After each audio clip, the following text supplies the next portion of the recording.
اب دیکھیے والد کی طرف سے آپ نے سلسلہ نسب تو دیکھا کہ کیا ہے. حضرت امام جعفر صادق کے والد امام محمد باقر، آپ کے والد امام زین العابدین، آپ کے والد امام حسین، اور آپ کے والد مولا علی کرم اللہ تعالی وجہ الکریم، یہ والد گرامی کی طرف سے سلسلہ نسب. اب والدہ محترمہ کا بھی آپ نے سنا، ام فروہ، ان کے والد قاسم، ان کے والد محمد، اور ان کے والد صدیق اکبر رضی اللہ عنہ. اب آپ کی والدہ جو ہے سیدہ ام فروہ، ٹھیک ہے، آپ کے والد کا نسب آپ نے دیکھ لیا، ام فروہ کا نسب. اب آپ کی والدہ کی امی کا نسب بھی دیکھیں، سمجھ آ رہی بات. ام فروہ کی والدہ یعنی سرکار امام جعفر صادق کی نانی جان، آپ کی والدہ امام جعفر صادق کی والدہ کا نام ام فروہ ہے، اور ان کی والدہ یعنی امام جعفر کی نانی جان کا نام اسماء بنت عبد الرحمن، ٹھیک ہے.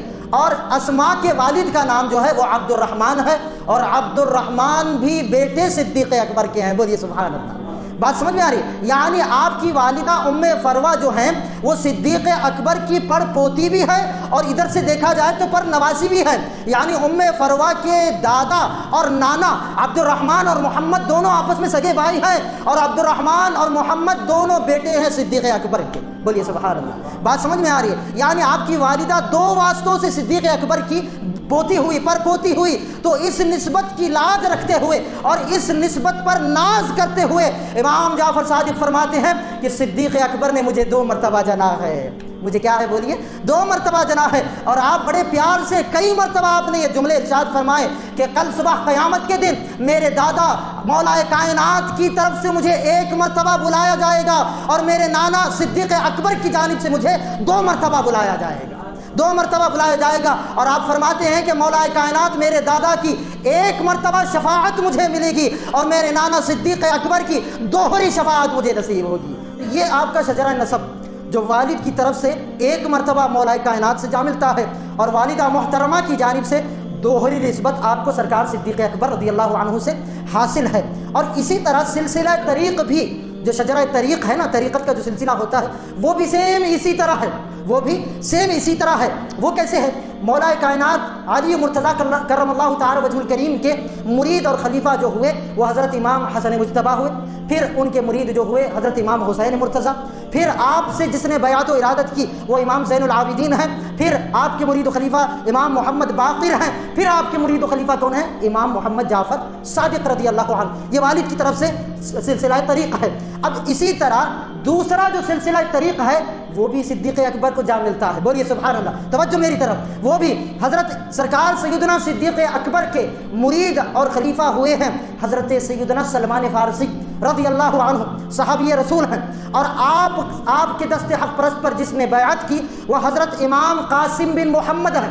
وہ کون ہے؟ یہ حضرت امام جعفر صادق کے سگے نانا ہیں، صدیق اکبر کے پوتے جعفر صادق کے نانا. بات سمجھ میں آ رہی ہے؟ اور امام جعفر صادق نے اپنے نانا جان کی بارگاہ میں زان و تلمس طے کیا اور آپ سے کئی علوم حاصل کیے ہیں. اور امام قاسم جو ہیں، قاسم بن محمد رضی اللہ عنہ، صدیق اکبر کے جو پوتے ہیں، یہ اپنے وقت کے بہت بڑے مفتی تھے.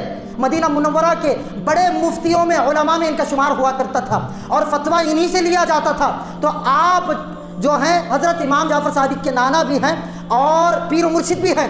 اور اسی طرح پتہ کیا چلا؟ اب نیچے جا کر مولا کائنات کی جو ارادت اور خلافت ہے، شجرہ طریق ہے، وہ مولا حسن سے ہوتی ہوئی امام جعفر صادق کو پہنچ رہی ہے، اور صدیق اکبر کی بارگاہ سے بھی اپنے نانا جان سے بھی خلافت پہنچ رہی ہے. اب یہی سلسلہ نیچے بڑھتا گیا. جب اس سلسلے میں حضرت ابو اسحاق شامی اور حضرت خواجہ مودود چشتی رحمہ اللہ جب اس سلسلے میں داخل ہوئے تو اس سلسلے کا نام سلسلہ چشت پڑا. سمجھ آ رہی بات؟ یہ سلسلہ وہی ہے جو آپ کے دادا جان سے چلتا آیا، امام جعفر صادق سے ہوتا ہوا. اب اسی طرح جو آپ کے نانا جان صدیق اکبر سے چل پڑا تھا، یہ جب آگے چلا، امام جعفر صادق کے شاگرد اور مرید و خلیفہ ہوئے ہیں بایزید بستامی رضی اللہ عنہ، بہت بڑے وقت کے اپنے امام ہیں. تو آپ کے تحت جو سلسلہ آگے بڑھتا گیا تب اس سلسلے کا نام سلسلہ طیفوریہ ہوا. اب اس کے بعد میں جب حضرت شہنشاہ نقشبند خواجہ بہاؤالدین نقشبندی اس سلسلے میں داخل ہوئے تب اس سلسلے کا نام نقشبندیہ ہوا. بات سمجھ میں آ رہی ہے؟ یعنی اوپر جا کر ان دونوں سلاسل کے پیر و مرشد ایک ہی ہیں، وہ امام جعفر صادق ہیں. بات سمجھ میں آ رہی ہے؟ جب اسی سلسلہ نقشبندیہ میں آگے جا کر امام ربانی مجدد الفسانی شیخ احمد فاروقی سرہندی داخل ہوئے تو اسی سلسلہ نقشبندیہ کا نام جو ہے سلسلہ مجددیہ بن گیا.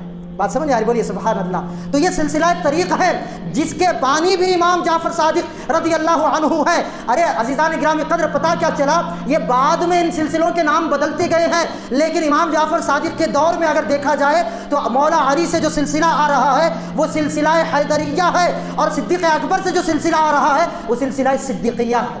بات سمجھ میں آ رہی ہے؟ یعنی سلسلہ نقشبندیہ پہلے درجوں میں، پہلے وہ اوقات میں جو ہے سلسلہ صدیقیہ ہوا کرتا تھا۔